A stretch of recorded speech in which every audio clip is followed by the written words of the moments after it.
इतिहास में एक और घटना जो बहुत लंबे समय के बाद होने जा रही है वो दरअसल ये है कि अमेरिका और ईरान एक मंच पर होंगे बातचीत करने के लिए, जबकि लगातार अमेरिका की तरफ से दी जा रही धमकियों से खामेनेई का सिंहासन थर्राया हुआ है। इस तरह की खबरें सामने आती रही। नमस्कार, मैं हूं आशीष त्रिपाठी आपके साथ और मेरे साथ हैं मेरे सहयोगी आनंद प्रजापति।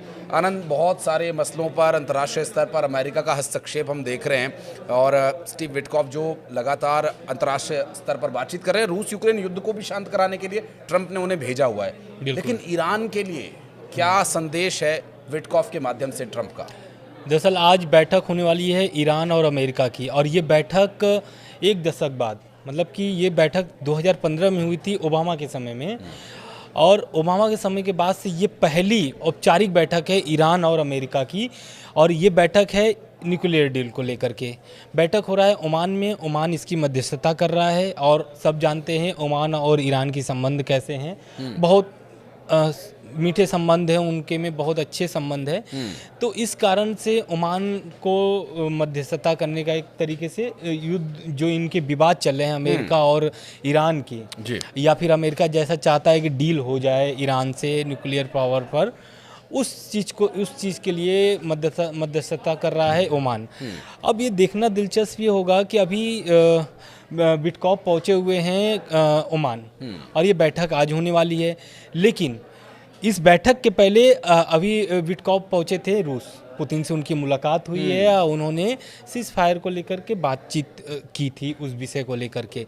लेकिन अभी ट्रंप पुतिन से नाराज आ रहे हैं। क्यों नाराज हो रहे हैं? इसलिए क्योंकि पुतिन ने कोई भी विटकॉफ की बात को सहमति नहीं, मंजूरी एक तरीके से नहीं दी है जो वो प्रस्ताव रखने गए थे उन्होंने, बल्कि पुतिन ने अपनी शर्तें बहुत नए जोड़ दिए हैं, जिससे वहाँ पर जो ट्रंप का प्लान था वो एक तरीके से फेल नज़र आ रहा है। लेकिन आज जो दूसरा जो एक तरीके से चाल है ट्रंप का दुनिया में देखिए, रूस यूक्रेन, हमास, इजराइल, ईरान, सब पर ट्रंप नकेल कस रहे हैं, चीन है, बिल्कुल।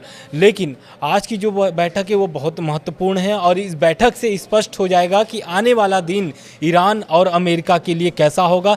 साथ में ईरान के जो दोस्त हैं रूस और चीन, इन पर भी बहुत गहरा प्रभाव पड़ेगा अगर आज की डील जैसी भी होगी। अगर डील सफल होती है तो जाहिर सी बात है तब फिर भी रूस और चीन को ही सहना पड़ेगा, क्योंकि अगर डील सफल होगी तो कहीं ना कहीं ईरान इसमें कमज़ोर नज़र आएगा।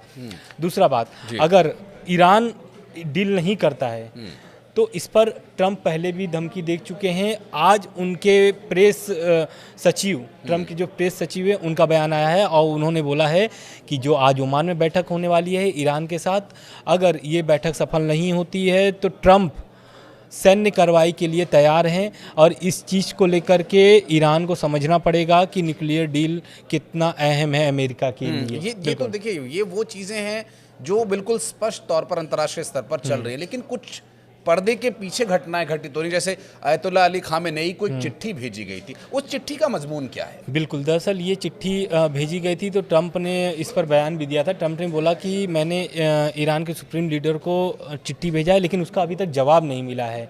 तो उस पर ईरान की प्रतिक्रिया आती है, बोलते हैं वो तो मेरी चिट्ठी अभी तक मेरे पास पहुँची ही नहीं है। लेकिन जब लगातार धमकी अमेरिका की तरफ से मिलने लगती है तब अयतुल्ला अली खामेनेई का चिट्ठी जाता है, चिट्ठी का जवाब जाता है ट्रंप के पास। किसके माध्यम से? ओमान के माध्यम से। ओमान मध्यस्थता, इसीलिए मैं बोल रहा था स्टार्टिंग में कि ओमान मध्यस्थता क्यों कर रहा है। अब ये चिट्ठी का जवाब उनको देते हैं, लेकिन उस चिट्ठी में क्या होता है? उस चिट्ठी में ट्रंप एकदम सीधे अयतुल्ला अली खामेनेई को धमकी देते हैं कि ये मध्यस्थता करनी पड़ेगी, ये डील आपको करनी पड़ेगी। अगर ये डील नहीं होती है तो आने वाले समय में ईरान को बहुत ज़्यादा नुकसान पहुंच सकता है। उन्होंने तो बोला भी था ट्रंप ने कि ऐसी बमबारी ईरान पे होगी जो ईरान कभी नहीं देखा होगा। दूसरी बात, इसी हफ्ते ईरान पर नए प्रतिबंध अमेरिका ने लगाया है।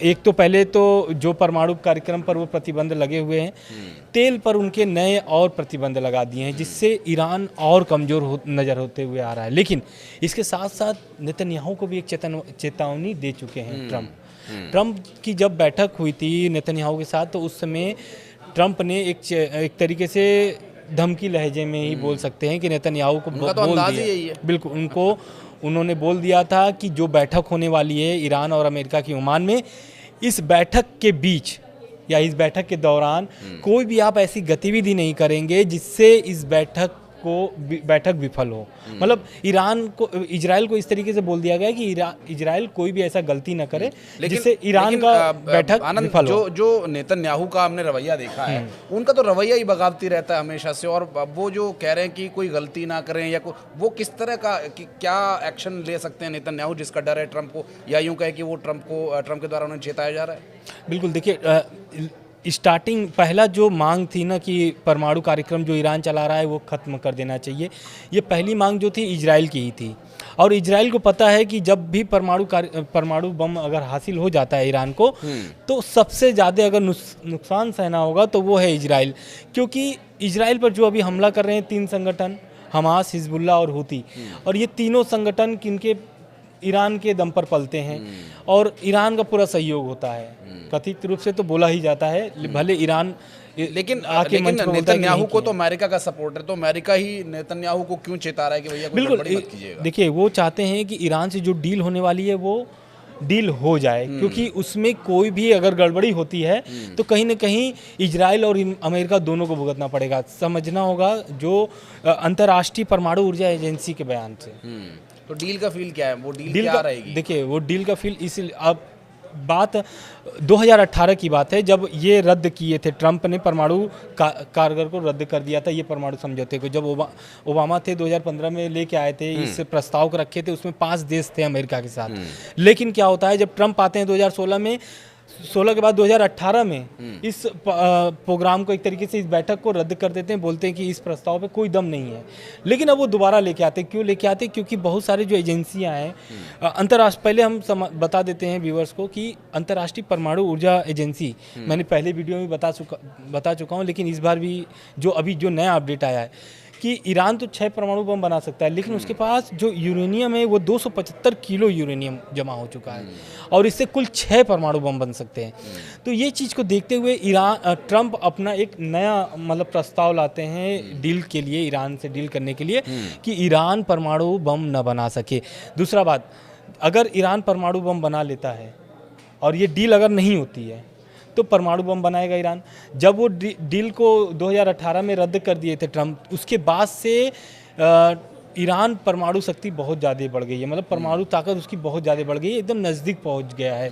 और उसकी जो संख्या है वो 180 से 157 पर पहुंच गई है, जो उसकी 151 थी स्तर, अब वो 157 पहुंच गई है। कहीं ना कहीं अपने आप में रैंक है, बिल्कुल। परमाणु आंकड़े जो घटने तो लोगों को इसकी कंफ्यूजन ना हो, तो ये रैंक है। जैसे 3 रैंक ज्यादा है, जबकि रैंक 180 का टारगेट है। 180 था, अब वो 157 हो गया है। 180 का एक मतलब कि रखा गया है न्यूनतम, लेकिन उसमें 151 पे था पिछले साल, लेकिन इस साल 157 पे पहुंच गया है। तो ये कहीं ना कहीं ये दिखाता है कि ईरान परमाणु बम के कितना करीब बनाने के बहुत नजदीक पहुंच चुका है। जो सारी जो लड़ाई है या जो सारा अभी तक का कुल जमा है वो न्यूक्लियर पावर को लेकर। बिल्कुल। ईरान चाहता है कि वो पावर सेंटर में रहे, जबकि ईरान ये चाहता है कि उसके पास न्यूक्लियर बॉम्ब हो। अमेरिका ये चाहता है कि वो पावर सेंटर में रहे। लेकिन दोनों ही परिस्थितियों में डील बहुत इंपॉर्टेंट हो जाती है। इन केस डील नहीं होती है या न्यूक्लियर पावर, जो देखिए जितने भी देशों ने ठाना है न्यूक्लियर पावर बनने के लिए, ईरान ने जब तक प्रयास किए हैं उसमें कोई दो राय नहीं है कि बहुत जल्द वो बन भी जाएगा।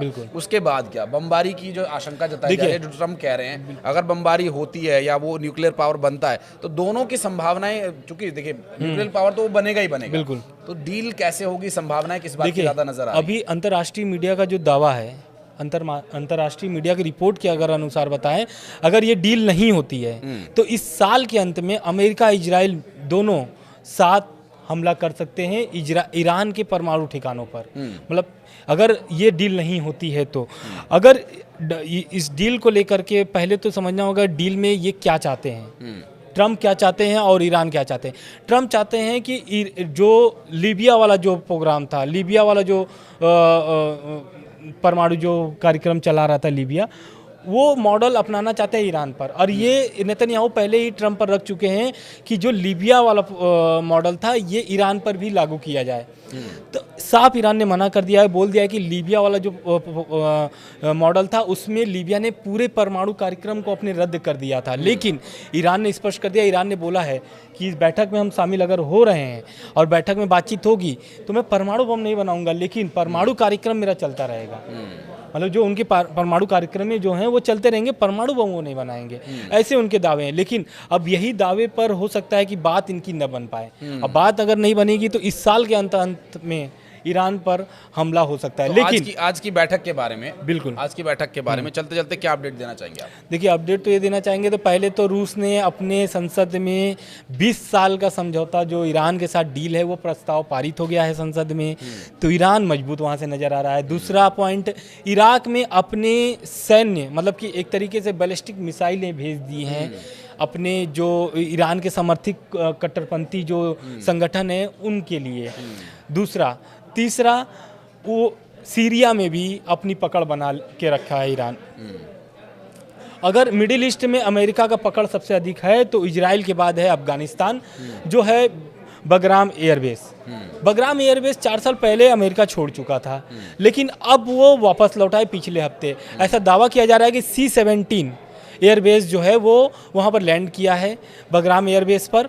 और इस एयरबेस पर लैंड करने के बाद, C-17 लैंड करने के बाद मतलब ईरान में एक तरीके से अलग खलबली मच गई है। क्यों? क्योंकि ईरान और अफगानिस्तान का बॉर्डर सटा हुआ है। तो कहीं ना कहीं अगर पहले भी ईरान ने चेतावनी दे चुकी है, 6 देशों को, मुस्लिम देशों को चेतावनी दे चुका है ईरान। बोला है कि अगर बहरीन कतर है और UAE है, ओमान है, ये ओमान नहीं है, इन सभी जितने भी मिडिल ईस्ट में 6 देशों को उसने दिया है, वहाँ सभी जगहों पर सैन्य ठिकाने हैं अमेरिका का। तो ऐसी खबरें भी निकल के आई थी कि अगर ईरान पर हमला होगा अमेरिका की तरफ से तो वो इन्हीं सैन्य ठिकानों से हमला होगा। इस खबर के बाद अफगानिस्तान पर पकड़ अपना मजबूत करने के लिए C-17 वहाँ पर लैंड किया है अमेरिका का। तो कहीं ना कहीं दोनों देश एक तरीके से अपनी चाल चल रहे हैं कि कोई किसी को कमज़ोर ना समझे। लेकिन आज के बैठक के बाद ही स्पष्ट हो पाएगा कि कौन कमज़ोर है, कौन मजबूत है। क्योंकि अगर डील हो जाती है तो कहीं ना कहीं ईरान की कमजोरी झलकेगी निश्चित रूप से। और ईरान अगर कमज़ोर दिखता है तो उसके न्यूक्लियर प्रोग्राम पर इसका असर पड़ सकता है। बहरहाल मीटिंग के बाद क्या होगा आउटपुट, हम उम्मीद करेंगे एक बार फिर से हम इस पर पूरा डिटेल्ड वीडियो लेकर आएंगे। आनंद, बहुत शुक्रिया आप हमारे साथ जुड़े। और हमारे दर्शक जो इस वीडियो को इन्फॉर्मेटिव मानते हैं प्लीज़ इसे लाइक कीजिएगा। और अगर फेसबुक पेज पर आप हमारा ये वीडियो देख रहे हैं तो पेज को भी लाइक कीजिए। और अगर यूट्यूब पर आप ये वीडियो देख रहे हैं तो चैनल को सब्सक्राइब कर लीजिएगा अगर आपने अब तक नहीं किया है। अंतर्राष्ट्रीय विषयों को आसान भाषा में इसी तरह से समझाने के लिए, समझने के लिए फिर मिलेंगे। धन्यवाद।